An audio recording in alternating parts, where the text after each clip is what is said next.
오늘 밤 브리핑 시간입니다. 홍여진 기자와 함께 하겠습니다. 오늘 첫 번째 소식 보겠습니다. 네, 오늘 오전 7시였죠. 대구 도심에 있는 목욕탕에서 큰 화재가 발생해 손님 2명이 숨지고 1명이 중태에 빠지는 등 70여 명의 사상자가 발생했습니다. 현재 경찰과 소방당국은 목욕탕 남탕 입구에서 불길이 시작됐다는 목격자 진술을 토대로 정확한 화재 경위를 조사하고 있습니다. 이게 인명피해가 컸네요. 네, 그렇습니다. 사실 진화는 20분 만에 이뤄졌는데요. 그럼에도 불구하고 인명피해가 컸던 이유는 스프링클러가 설치가 되지 않아서 이제 유독가스가 목욕탕 내부로 들어가서 이제 피해가 컸다라고 이제 소식이 전해지고 있습니다. 해당 건물은 그러니까 40여 년 전에 지어진 건물인데요. 노후화됐기 때문에 3층까지는 스프링클러가 있었지만 4층부터는 스프링클러가 없었다고 그래요. 그렇기 때문에 좀 피해가 컸다. 라고 전해지고 있습니다. 이게 뭐 설치되고 있는 와중이었는지 그건 자세히 뭐 잘 모르겠지만 어쨌든 종로 고시원 화재도 있었고 무엇보다 사람 목숨이 제일 중요한 건데 이런 얘기 하기도 좀 미안할 만큼 그죠? 이 대책이 좀 빨리 마련이 돼야 되겠네요. 특히 노후화된 건물에 대한 점검은 너무나 시급하게 좀 다시 한번 재점검이 좀 필요한 것으로 좀 보입니다. 네, 알겠습니다. 다음 소식 보겠습니다. 네, 오늘 문희상 국회의장과 여야 5당 원내대표들이 국회 정상화를 논의하기 위해서 만났지만 또다시 결렬됐다는 소식입니다. 문 의장은 국회 정상화에 진전이 없자 이게 국회냐, 국민의 분노가 극에 달해서 국회 앞으로 몰려올까 봐 두렵다고 말한 것으로 전해졌습니다. 여야 회동 후에 국회 대변인이 밝힌 입장 함께 들어보시죠. 네. 2월 국회가 안 된다 그러면은 최소한 3월 국회에 구체적 일정이라도 합의해서 발표하는 것이 국민에 대한 도리다 이렇게 말씀드렸습니다. 그 왜 이렇게 늘 두려워만 하고 뭘 안 합니까? 그러니까 말이에요. 지금 현재 더불어민주당 같은 경우는 최저임금제 개선, 탄력근로제 확대 등 현안 처리가 시급하다면서 이제 조건 없이 국회를 열자는 입장인데요. 반면에 자유한국당 같은 경우는 국회 정상화의 조건으로 손혜원 의원에 대한 국정조사 수용을 좀 요구하고 있는 상황입니다. 그렇기 때문에 진행이 안 되고 있는 것이죠. 알겠습니다. 손혜원 의원 조사하고 이제 이거 지금 민생법안하고 이렇게 걸려 있는 거고. 그렇죠. 네. 네네. 또 더불어민주당에서는 또 그거 못 받겠다고 얘기하는 거고 이런 겁니까? 네, 맞습니다. 알겠습니다. 어떻게 해야 됩니까? 어떻게 해야 될까요? 이런 일이 지금 한두 번이 아니어가지고 네.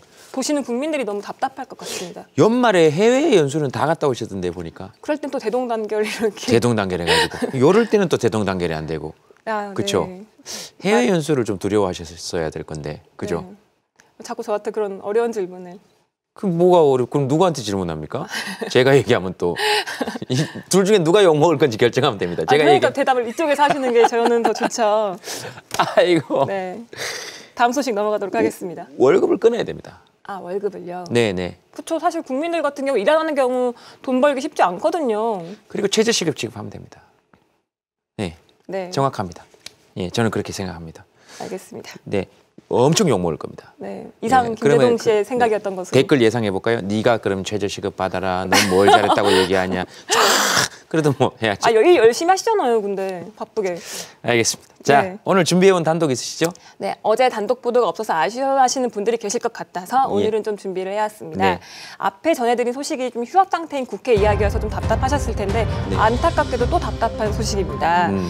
뉴스타파가 지난 2년간에 걸쳐서 20대 국회의원들의 예산 집행 내역을 좀 추적을 해왔습니다.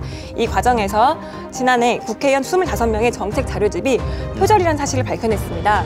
표절한 정책 자료집으로 이제 국회 예산을 타냈다는 뜻이었는데요. 어제는요. 정책 자료집이 아니고 정책 연구 비용이 또 따로 있어요. 네. 그 정책 연구 비용을 엉터리로 타낸 분들을 좀 보도를 해드렸습니다.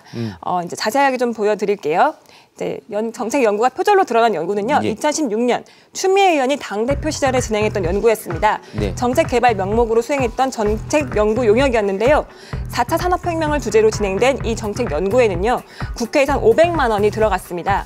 인쇄 비용까지 포함해서 총 937만 원의 세금이 지출이 됐는데요. 뉴스타파 취재 결과 이 보고서의 3분의 2 이상이 출처 없이 다른 자료를 베끼거나 제출한 것으로 드러났지만 기사를 인용했다거나 출처를 밝힌 문구는 한 곳도 없었습니다.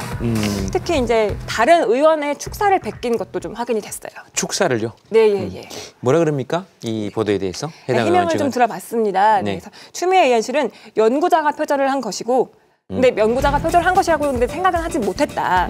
자신들도 피해자라면서 해당 연구자가 연구용역비를 직접 반납하는 것이 바람직하다라는 입장을 전해왔습니다.